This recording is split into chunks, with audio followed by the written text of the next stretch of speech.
Dear students, researchers and teachers, good evening everyone. मैं doctor Humaira Bano आपकी खिदमत में हाजिर हूँ अपने चैनल यूनानी विजडम के साथ। फ्रेंड्स, इस बार हमें अपना लेक्चर अपलोड करने में ताख़ीर हो गई क्योंकि रमज़ान का मुक़द्दस महीना चल रहा था। फिर भी हमने कोशिश करके इस एपिसोड को तैयार किया और इसे अपलोड कर रहे हैं। उम्मीद है कि आप लोग थोड़ा सा वक्त निकालेंगे इसको देखने के लिए। पिछली बार हमने पढ़ा था आज़ामत शाबह और हमने कहा था कि अगली बार हम लोग पढ़ेंगे उमूर अल तबय्या। उमूर अल तबय्या तिब्ब यूनानी का बहुत ही अहम बाब है और कुल्लियात डिपार्टमेंट में इसको बहुत ही अहतमाम के साथ पढ़ाया जाता है क्योंकि ये यूनानी सिस्टम ऑफ मेडिसिन का बेसिक कॉन्सेप्ट या प्रिंसिपल समझा जाता है। यही वजह है कि तलबा को इसकी तालीम देना लाजमी है। तो फ्रेंड्स, हम देखते हैं कि ये इल्म तिब जब हमने सेहत व मर्ज़ का चैप्टर शुरू किया था तो उस वक्त हमने इल्म तिब के बारे में पढ़ा था और ये भी जाना था कि इल्म तिब में कौन कौन से साइंस पिन्हा है और कितनी ब्रांचेज इससे निकल के सामने आती हैं।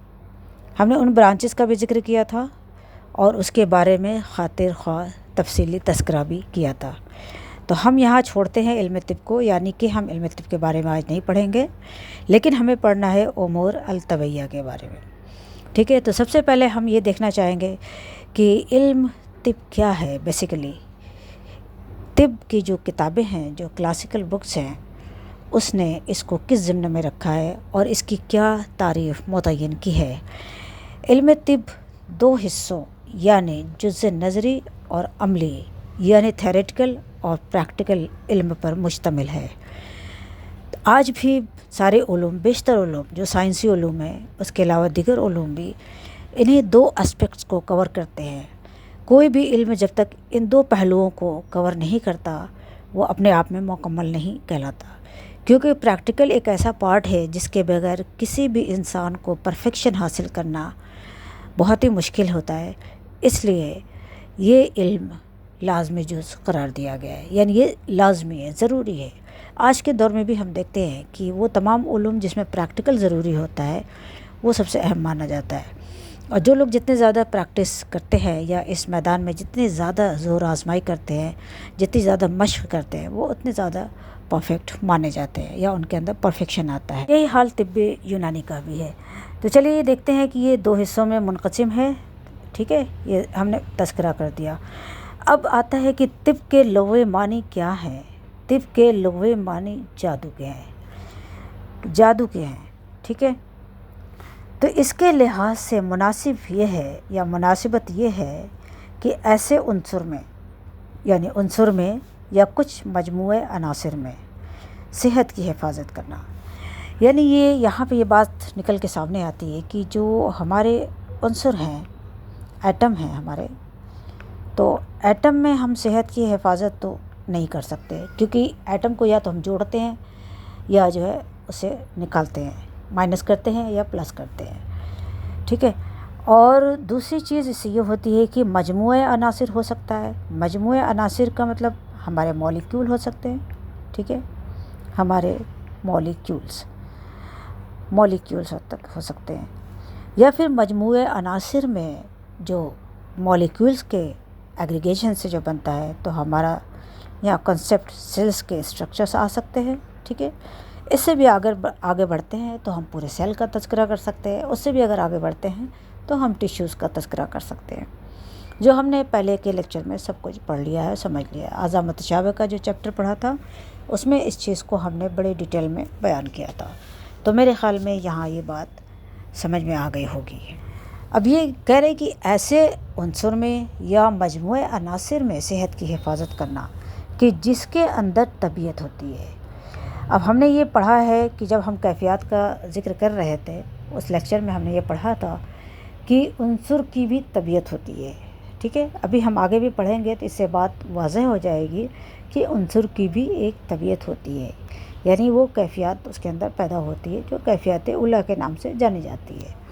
ठीक है, तो हमने ये यहाँ पे ये जो तिब का लुग़वी मानी है वो इस बात पे इसका इतलाक़ होता है कि उन्सुर में या मजमूए अनासिर में जिसके अंदर की तबीयत पाई जाती है, उसमें जब हम सेहत का तज़किरा करते हैं या हिफाजत करते हैं सेहत की, तो उसका नाम जो है हमारे इस तारीफ़ के लिहाज से तिब कहलाता है। ठीक है, अब चलिए ये देख लेते हैं कि इसका क्या लिटरल मीनिंग है। द लिटरल मीनिंग ऑफ तिब is magic. The relevance of magic lies in preserving health in a substance health that possesses तबीयत। ठीक है, ये उसी का ट्रांसलेशन है इंग्लिश में। जस्ट ये अगर हम इसकी वो करते हैं, तशरीह करते हैं, या सिर्फ हम इतने पोर्शन का जैसे ये है, ये वाला पोर्शन, खाली इस पोर्शन को अगर हम देखते हैं कि जिसके अंदर तबीयत होती है, ये इतना बड़ा ये जुमला छोटा सा आधा अपने आप में कितना मानी समेटे हुए है। देखिए कि एनीथिंग दैट पजेसेस तबीयत, कोई भी मैटर, कोई भी चीज़ जिसके अंदर तबीयत पाई जाती है, या हमारी तिब की ज़बान में कैफियत भी कह सकते हैं। ठीक है, नेचर ऑफ फिज़िक्स, मतलब उसका एक पर्टिकुलर नेचर होगा या उसके अंदर कोई फ़िज़िक्स मौजूद होगी, तो इज़ रेफर टू एज उमूर तबैया। ठीक है, नेचुरल फेनोमेना और नेचुरल थिंग्स ये कहलाती है जिसके अंदर तबीयत होती है। तो ये पूरी तारीफ़ यहाँ से है मुकम्मल, हम इसको देख सकते हैं। जादू के लिहाज से मुनासिबत ये है कि ऐसे अंसुर में यानी ऐसे मजमूए नासिर में सेहत की हिफाजत करना कि जिसके अंदर तबीयत होती है। ठीक है, ये बात इतनी मुकम्मल हो गई। ठीक है, हम ये एग्ज़ाम्पल हमने पहले पढ़ा था बोट का या किसी भी शेप का। ठीक है, अब उसके बाद आता है कि ये जो उमूर हैं यानी उमूर तबैया जो हम पढ़ेंगे, ये जो उमूर हैं, इसके लिए ये उमूर या तो मादा होंगे या सूरत व हैयत होंगे। तब यहाँ दो बात निकल के सामने आती है। ठीक है, इसको दो उन्वान के तहत हम पढ़ सकते हैं। अभी आगे देखते हैं। यहाँ हम बात ये कर लेते हैं पहले कि दिस उमूर तबैया या दिस उमूर might be matters are posits of shape. ठीक है, और अरेंजमेंट, सिर्फ शेप नहीं है, अरेंजमेंट है। जब हम सूरत कहते हैं, सूरत एक ऐसा लफ्ज़ है, जब हम सूरत कहते हैं तो हर चीज़ की एक स्पेसिफ़िक सूरत होती है, वो हमारे जहन में आ जाती है और हम उससे उसको आइडेंटिफाई कर लेते हैं। तो हम डायरेक्टली ये कह सकते हैं कि सूरत इज़ अ आइडेंटिफिकेशन। ठीक है, हर चीज़ की एक स्पेसिफ़िक और पर्टिकुलर सूरत होती है, जैसे इंसान की होती है, फिर इंसानों में भी अलग अलग इंसान की होती है, जानदार की होती है, हर शय की एक सूरत होती है, तो हम उसको उसी से पहचानते हैं। लेकिन तिब में फ़लसफ़ा की बुनियाद पे सूरत के माने थोड़े और भी बहुत ज़्यादा एडवांस हैं और ज़्यादा तफसीली हैं। तो अभी थोड़ा सा आगे हम उसको भी देख लेंगे। ठीक है, यहाँ हम ये बात करते हैं कि ये मादा होंगे या सूरत और हैयत होंगे। तो ठीक है, तो इस लिहाज से हमारे पास जो है अरकान और अखलात, आज़ा और अरवाह या रूह, ये जो चार है ना, दीज आर फिज़िकल एंटिटीज़ और हैव फिज़िक्स। ये चार जो हमारे इसके पार्ट हैं, उमूर अल-तबैया के जो चार पार्ट हैं, ये इनकी फ़िज़िकल एंटिटीज़ हैं इनके पास, और ये मतलब इसके अंदर मादा है। इस मादे की बिना पर ही इनका डिटर्मिनेशन होता है। तो हम ये नहीं कह सकते कि सातों जो उमूर हैं वो बिल्कुल एक ही स्केल पे आएंगे, नहीं, इनके स्केल अलग अलग होंगे। तो हम जब पढ़ेंगे तो इसको डिटेल में थोड़ा सा पढ़ेंगे बाद में। ठीक है, फ़िलहाल हम ये जनरल डिस्क्रिप्शन दे रहे हैं उमूर अल-तबैया के बारे में कि हम इसको किस तरह से डिवाइड कर लें ताकि आगे पढ़ने में और समझने में आसानी हो जाए, कोई कन्फ्यूजन ना रहे। ठीक है, तो यहाँ अभी हमने देखा कि या तो ये मादा होगा, ठीक है, या तो ये मादा होगा, मैटर होगा इसके अंदर, या इसका कोई शेप होगा। ठीक है, या तो शेप होगा या इसका कोई अरेंजमेंट होगा, जैसे केमिकल अरेंजमेंट होता है ना पर्टिकुलर किसी भी उसका केमिकल कंपोजिशन का, तो उसका भी एक आइडेंटिफिकेशन होता है, और इस अरेंजमेंट की बिना पे ही उस कंपोजिशन को हम पहचानते हैं। जैसे मान लीजिए ह्यूमन बॉडी में ही है जो है ग्लूकोज़ है, ग्लूकोज़ की मुख्तलिफ़ टाइप्स हैं ग्लाइकोजन की, और या प्रोटीन के मुख्तलिफ़ टाइप्स हैं। तो जो उनका अरेंजमेंट होता है, उस अरेंजमेंट की बिना पे ही हम उनको मुख्तलिफ नाम देते हैं और उनको जो है पहचानते हैं। तो ठीक यहाँ पे ये दोनों चीज़ आएगी हमारी, ठीक है। नंबर 1 में तो खाली मैटर आ जाएगा और नंबर 2 में ये दोनों चीज़ आ जाएगा। शेप आ जाएगा, शेप एक पर्टिकुलर आइटम का शेप कि वो अलग अलग होते हैं, और दूसरे जो उनका अरेंजमेंट है किसी भी केमिकल को कंपोजिट करने का, तो वो एक अरेंजमेंट भी वो हैयत में आ जाएगा, ठीक है। इसमें आगे देखते हैं कि चार तो हमने पढ़ लिया कि वो चार जो है मादी हैं, ठीक है। उनके अंदर मादा होता है, उनकी एक फिज़िक्स होती है और उनकी एक प्रॉपर्टी होती है, फिज़िकल प्रॉपर्टी उनके अंदर होती है और केमिकल प्रॉपर्टीज़ भी उनके अंदर पाई जाती हैं। जबकि while the temperament is the metaphysical, ठीक है। टेम्परामेंट जो होता है ये मेटाफिज़िकल होता है। टेम्परामेंट जो होता है मेटाफिज़िकल होता है, क्योंकि जब दो या दो से ज़्यादा अनासिर या कोई भी एलिमेंट आपस में मिल के जब एक नई चीज़ बनाते हैं तो उनका हम फिज़िकल प्रॉपर्टीज़ तो देख सकते हैं, लेकिन उनके बनाने के बाद जो उनके अंदर एक ऐसा नेचर पैदा होता है जिस बिना पे वो काम करते हैं, उस नेचर को हम देख नहीं सकते, ठीक है। तो वो देखा जाए तो जिसको हम मिजाज कहते हैं, तो ये मेटाफिज़िकल है, हम इसको देख नहीं सकते और हम इसको किसी तरह से बता भी नहीं सकते, सिवाय इसके कि जो हमारे पास स्केल है, फिर हम स्केल को पढ़ें, समझें और उसको जो है उसको मेजर करें, उसको एनालाइज करने का मेथड निकाल लें, तो फिर हम प्रेजेंट कर सकते हैं कि दिस इज़ द टेम्परामेंट और what kind of temperament is this, ठीक है। जबकि पावर जो होता है, जो एनर्जी होती है, जब ये सारे प्रॉपर्टीज़ के साथ ये अनासिर मिलते हैं आपस में, तो इनका पर्पस मिलने का होता है कि किसी भी फंक्शन को या अफ़ाल को अंजाम देना। तो वो अफ़ाल को अंजाम देने के लिए वो एनर्जी पैदा करते हैं। ये एनर्जी जो होती है ना, ये अफ़ाल की शक्ल में नमूदार होती है। इसीलिए तिब में अक्सर कहा गया है कि फ़ेल, अफ़ाल और जो है को ये दोनों लाजिम व मलज़ूम है, क्योंकि क़ुव्वत से अफ़ाल सादिर होते हैं और अफ़ाल से भी एक तरह की क़ुव्वत पैदा होती है, ठीक है। तो ये this are the manifestation of this actually. जैसे प्रीवियसली जितने भी हमारे रुकन थे उमर अल-तबैया के, ये उन सब का मैनिफेस्टेशन है कि हमें जो है पावर की शक्ल में हमारे जिस्म को मिलता है और जिस्म का यही मकसद दरकार होता है। तो ये मैनिफेस्टेशन है, ठीक है। तो ये हो गया हमारा उमर अल-तबैया। यहाँ पे उसी बात को हम थोड़ा सा तफसीलन बयान करेंगे कि अफ़ाल जिस्म की गर्ज़ व गायत है, यानी पर्पस। दुनिया में हर चीज़ पर्पस के तहत उसको सब्जेक्टेड कर दिया गया किसी न किसी चीज़ के लिए। तो ये जो सारी चीज़ें आपस में मिल रही हैं, सारे उमूर अल-तबैया जो बदन में जमा किए गए हैं, तो उनका जो मकसद है, गर्ज़ व गायत जो है जिस्म का, वो अफ़ाल हैं बेसिकली।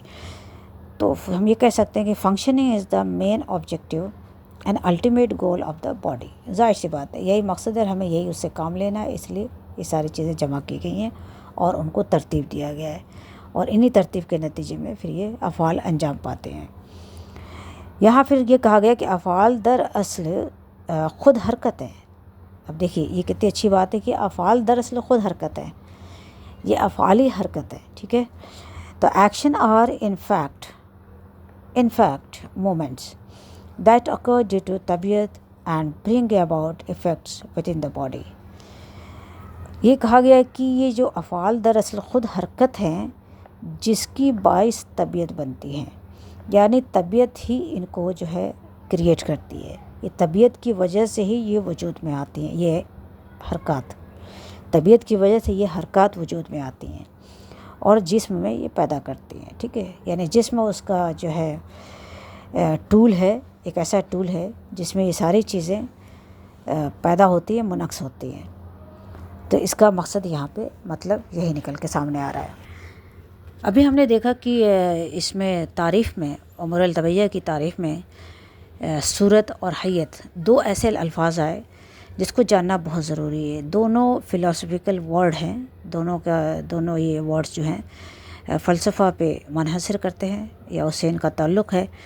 तो अभी मैंने थोड़ा सा सूरत के बारे में बताया, लेकिन सूरत को थोड़ा सा तफसीलन पढ़ लेते हैं क्योंकि ये बड़ा इम्पॉर्टेंट वर्ड है, इसको समझना बहुत ज़रूरी है क्योंकि वक्तन फ़ौक़तन ये बीच बीच में आता रहेगा ये लफ्ज़। तो हम पहले समझ लेते हैं। ये हमने अल-मौलजात बुक़रातिया से लिया है, फिर कि अल-मौलजात बुक़रातिया ही फिर इनको बयान करता है, क्योंकि मुझे कोई और ऐसी किताब नहीं मिली जिसमें तिब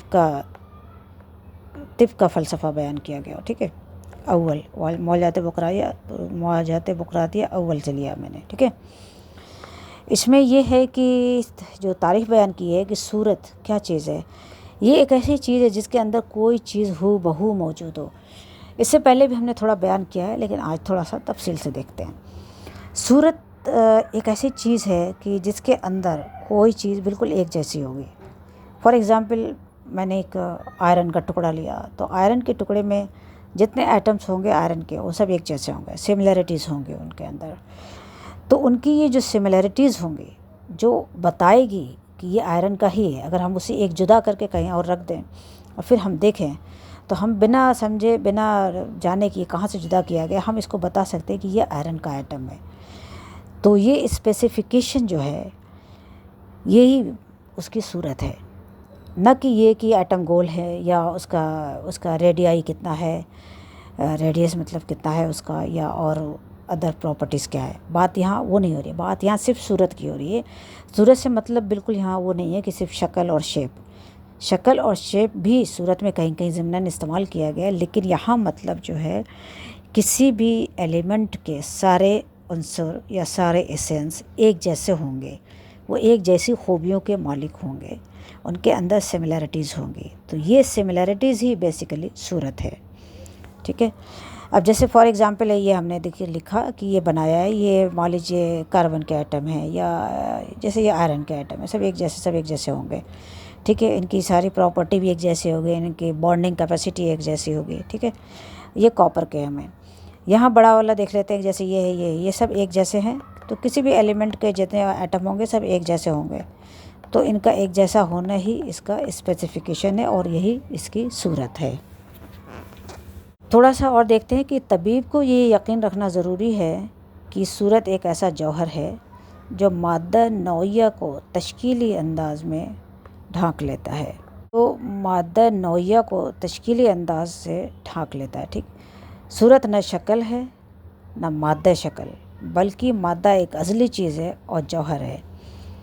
जौहर अज़ली है, सूरत जौहर अज़ली है, यानी वो पहली चीज़ है जिसको अल्लाह ने पैदा फरमाया है। तो कुदरत ने पहले उसकी वो शक्ल मुतय्यन कर दी कि हर एलिमेंट का जो जौहर होगा ये होगा। ठीक है, तो ये अज़ली है, इटरनल है, अपनी हरकत के ज़रिए किसी एक शक्ल में ढल जाती है। यानी जब उसको at the time of creation, जब उसको ऑर्डर मिला वजूद में आने का, तो उसको जो स्पेसिफ़िक हरकत मुतय्यन की गई या दी गई, तो उस हरकत की बिना पे उसने एक शक्ल अख्तियार कर ली, और वो शक्ल जो थी उसको आइडेंटिफेबल थी उसके लिए कि ये एक नौ बन गई, मतलब उसकी एक किस्म बन गई मादे की।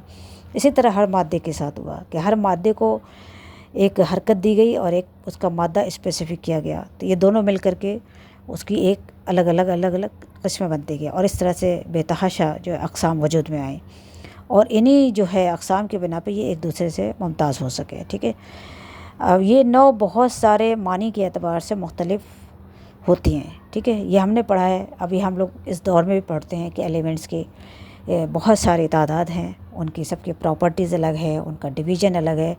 हमने कैफ़ियत कैसे पैदा होती है उस ज़िम्न में जब तस्करा किया था, तो बहुत डिटेल में किया था एलिमेंट्स का, और पीरियोडिक टेबल और रिएक्टिविटीज़ भी उसके बारे में बताई गई थी कि रिएक्टिविटीज़ क्यों होती है, क्यों कर होती है। तो उसमें ये सारी चीज़ें आ गई थी कि एटम अलग अलग क्यों होते हैं हर एलिमेंट के, और किस बेस पे एलिमेंट आइडेंटिफिएबल होते हैं, एक दूसरे से किस तरह जो है डिस्टिंग्विश होते हैं, और उनकी रिएक्टिविटी जो होती है वो इस बात पे मुनहसर करता है उनकी कैफ़ियत। ठीक है, तो यहाँ पे चूँकि बात वहाँ ज़िम्न में कैफ़ियत पे नहीं जा रही, यहाँ सिर्फ शेप की बात हो रही है, तो इसलिए हम सिर्फ शेप की बात करेंगे या सूरत की बात करेंगे। ठीक है, और बहुत सारे मानी के ज़रिए ये तकमील पाती है। ये मानी बाज़ तो तबई होते हैं और बाज़ फ़लकी। यहाँ पे फिर देखिए दो अलग अलग वर्ड जो है फ़िलासफ़िकल आए, इनको थोड़ा सा समझना बहुत ज़रूरी है, लेकिन हम यहाँ उसकी डिटेल में नहीं जाएंगे।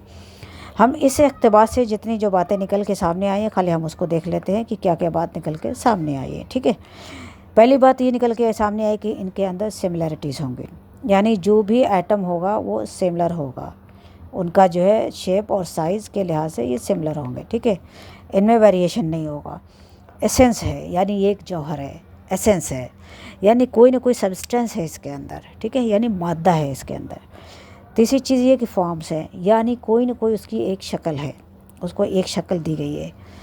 और चौथा ये है कि शेप है उसके अंदर, शक्ल भी है और शेप भी है, ठीक है, फॉर्म्स है और शेप है। और ये इटर्नल है यानी अज़ली है, मादा अज़ली है। कभी अगर तज़किरा हुआ तो इस पर एक लेक्चर तरतीब देंगे कि ये मादे हैं और इनकी ये कैफियत जो है ये अज़ली है। इसका सबूत भी है, रेफरेंसेस भी हैं कि ये हमेशा से हैं और हमेशा रहेंगे, ठीक है। मोशन इज़ बिल्डअप यानी इसके अंदर मोशन जो है बिल्डअप किया गया, ठीक है, क्रिएट किया गया और सबके अंदर स्पेसिफिक किया गया, यानी यही मोशन जो है उनके इलेक्ट्रॉन की प्रॉपर्टीज़ है या इलेक्ट्रॉन का मूवमेंट है, ठीक है, यहाँ ये बात क्लियर होनी चाहिए। दूसरा ये हो गया कि गिव्स डिस्टिंग्विश फीचर्स, यही एक दूसरे को डिस्टिंग्विश करते हैं, यानी इनके अपनी जो ओरिजिनल प्रॉपर्टीज़ होती है उस बेस पे ये एक दूसरे से अलग अलग होते हैं। यहाँ जो मानी का लफ्ज़ है, मानी कई जगह अलग अलग ज़िम्ने में तिम में इस्तेमाल किया गया। यहाँ जो मानी जो है, यहाँ इनका जो है मानी पर्पस के उसमें आया है ना, इनका जो है सब्जेक्टिव उस पर आ गया है कि इनको क्या क्या जो है काम मिला है, तो ये काम के तहत जो है अपने इस शक्ल को कबूल किया हुआ है इन्होंने और वैसे ही अपने काम को इनको अंजाम देना है। तो ये पर्पस है for the creation of this kind of all elements और एसेंस, ठीक है। इट हैज़ सेवरल डिफ्रेंसिएशन, और ये यहाँ पे ये भी कहा गया, देखा जो बहुत सारे मानी के ज़रिए ये तक मिल पाते हैं, ठीक है, यानी इनके अंदर बहुत सारे करैक्टरिस्टिक्स हैं, फीचर्स हैं जो इनको एक दूसरे से डिफ्रेंशिएट करने का स्केल बन सकते हैं। हालांकि हमने इस पे काम नहीं किया, बाद में लोगों ने काम किया, उन्होंने इस चीज़ को समझा और स्केल को ढूंढा, तलाशा और इसको डिफ्रेंशिएट किया, तभी आज हम इतना पढ़ पा रहे हैं और इतना एडवांसमेंट देख पा रहे हैं। जबकि हमारे यहाँ बातें लिखी हुई थी लेकिन हमने उन पे प्रैक्टिकली काम नहीं कर पाए। ये पर्पसफुल है ना, जैसे अभी मैंने कहा कि मानी है इनके अंदर, ठीक है, पर्पसफुल है, इनको ऐसे नहीं बनाया गया, दुनिया में कोई चीज़ ऐसी नहीं बनाई गई, हर चीज़ जो है उसका जो है मकसद है। और ये मानी बाज़ तो तबई होते हैं, बाज़ फलकी होते हैं, ठीक है, सब्जेक्टेड होते हैं, सबका सब्जेक्ट होता है, और माइट भी फिज़िकल और कॉस्मोलॉजिकल। तो यहाँ बात चूँकि बेसिक फंडा की हो रही है, इसलिए यहाँ पे जो है दोनों का तज़किरा कर दिया गया कि तबई भी हो सकते हैं और फलकी भी हो सकते हैं, यानी इजराम फलक और कॉस्मोलॉजी या एस्ट्रोलॉजी से रिलेटेड जितने भी आइडेंटिफिकेशन सितारों सैयारों की और जो है स्पेस में खला में जितने भी क्रिएचर हैं उन सब के बारे में जो नॉलेज जो इन्फॉर्मेशन है वो सब इसके अंदर आ जाएंगे, ठीक है। और तभी तो वो होते हैं जो जिसके अंदर फ़िज़िक्स होती है, तो सारे फिज़िक्स के कॉन्सेप्ट इसमें सिमट करके आ जाते हैं। तो माइट भी फिज़िकल और कॉस्मोलॉजिकल और जो है एस्ट्रोनॉमिकल और एस्ट्रोलॉजिकल, ठीक है। तो इस तरह से ये हमारा जो इतना सा इक़्तिबास बहुत सारे उलूम को समोए हुए, और ये इंडिकेट करता है हमें डायरेक्ट करता है कि हम इन सब चीज़ों की तरफ तवज्जो दें, इसको पढ़ें और इसको रूल आउट करें, बल्कि इसको एक्सप्लोर करें। अगर हम वन बाय वन करके एक्सप्लोर करते रहेंगे तो शायद हमें बहुत मजबूती मिलेगी, हमें अपने थॉट को अंडरस्टैंड करने में और कन्वे करने में, ठीक है। अब हम इसी से मिलता जुलता कॉन्सेप्ट जो हम समझ रहे हैं, जो हमने अपने तिब की किताबों से लिया, तो जब हम मॉडर्न थॉट की जब हिस्ट्री में जाते हैं, बेसिक्स में हिस्ट्री में कि उन्होंने कैसे इतना जो है रिवॉल्यूशन कैसे आया मेडिकल साइंस में, केमिस्ट्री में या फिज़िक्स में, तो उसके बेस में हमें ये नॉलेज मिलती है। इसके लिए कि हाइलोमॉर्फिज्म एक टर्म है जो कि यूनानी से ही ओरिजिनेट है। From the Greek words hyle means matter and morphe means form. It is a philosophical doctrine central to Aristotle's philosophy that posits every physical entity is a compound of the matter and form, with form being the organizing principle। अब बिल्कुल same बात है, कुछ भी फ़र्क नहीं है। हमने पुरानी किताबों को खंगाला, इतना पढ़ा, उसको अंडरस्टैंड किया, रिपीटेडली पढ़ा, उसको अंडरस्टैंड किया, लेकिन अंडरस्टैंड करने के बाद जो कुछ समझे बिल्कुल 100% इससे जो है मैच करती है। तो ये चीज़ हमारे लिए अच्छी बात है कि हमारी जो टेक्स्ट में, किताबों में जो बात लिखी है वो इतनी ऑथेंटिक है, अच्छी है, और हम भी उसको अंडरस्टैंड कर पा रहे हैं कि हाँ, इसका मतलब यही है, और ये बात बिल्कुल इस इक़्तिबास से क्लियर होती है। ठीक है, यहाँ पे हमने एक फिगर बनाई है, जैसे कि शेप को समझने के लिए कि शेप जो होते हैं वो फिज़िकल किस तरह से हो सकते हैं। मान लीजिए एक शेप है, उसका पर्टिकुलर, उसके अंदर कुछ स्पेसिफिकेशन है। ये स्पेसिफिकेशन जब दूसरे स्पेसिफिकेशन से जुड़ता है और हरकत में आता है, तो जिस तरफ ये हरकत करता है, अपने हरकत को उसके अपोजिट में जो है ये मुनक्स कर सकता है या ट्रांसमिट कर सकता है। बिल्कुल सेम इसी तरह ये जब दूसरे के साथ, स्पेसिफिकेशन के साथ, दूसरे के साथ जब उसमें आता है, कांटेक्ट में आता है, तो फिर ये अपने बिल्कुल अपोजिट इसके हरकत को ट्रांसमिट कर सकता है। और इसी तरह जिस्म में और कायनात में ये निज़ाम चलता है। अगर हम फिज़िक्स के बेस पे या बायोफिज़िक्स के बेस पे अगर हम मैकेनिज़्म को समझना चाहें तो बड़ा अच्छा और आसान रहेगा, और हम इसको आसानी से समझ भी सकेंगे। ठीक है, तो इस यूनानी के फंडा पे आ जाते हैं, बेसिक पे। हम सब जानते हैं कि अरकान 4 हैं। ठीक है, आग, हवा, पानी और मिट्टी।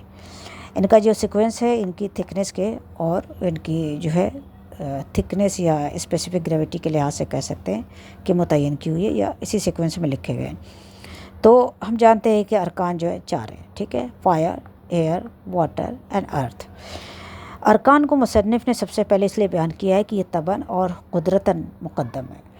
अब हम ये कहेंगे कि सबसे पहले अरकान को क्यों बयान किया गया। अरकान जो है बेसिक उम्महात कहे गए हैं, यानी हर चीज़ों की माँ कहा गया है, और इनको उस्तुक़ुस्सात भी इसीलिए कहा गया है कि उस्तुक़ुस्सात कहते हैं बिल्कुल बेसिक, बिल्कुल बुनियादी, एकदम बुनियादी। ठीक है, इसीलिए अतिब्बा ने अरकान को सबसे पहले बयान किया उम्र अल-तबैया के चैप्टर में।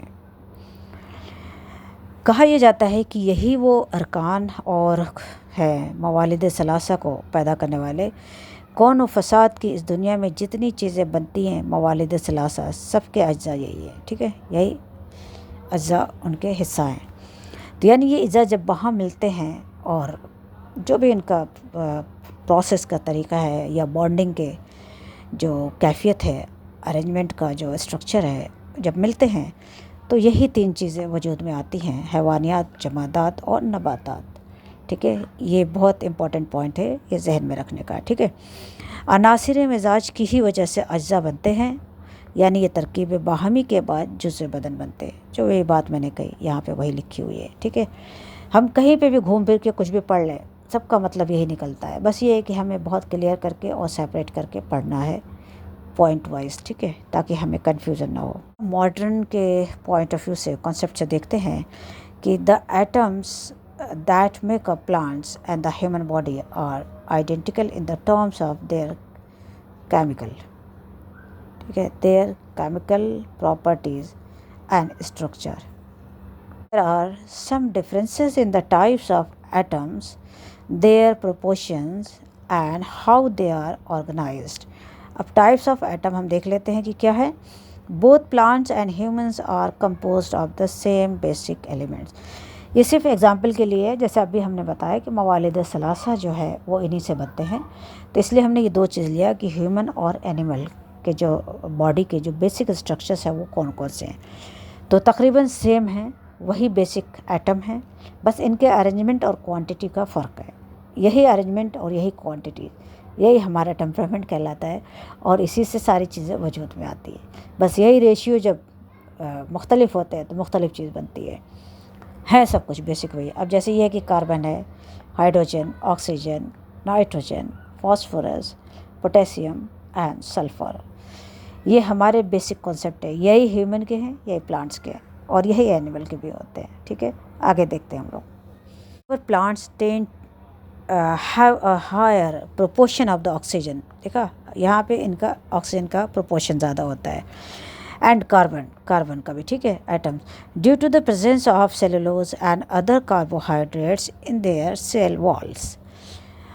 अब प्रोपोर्शन यहाँ पे दिखा दिया गया है कि प्लांट 45% और ऑक्सीजन 42% और हाइड्रोजन इतना और नाइट्रोजन 1%। ठीक है, ये सारे, जबकि ह्यूमन में क्या होता है कि approximately 18% carbon, 65% oxygen, 10% hydrogen and 3% nitrogen होता है। ठीक है, तो प्रोपोर्शन में फ़र्क है, काफ़ी फ़र्क है। देखिए यही प्रोपोर्शन की जो तफरीक है वो इंसान बना देती है और फिर जो है प्लांट्स बना देती है। This differences reflect the unique structural and functional requirements of plants and humans. ठीक है, दीज आर द बेसिक।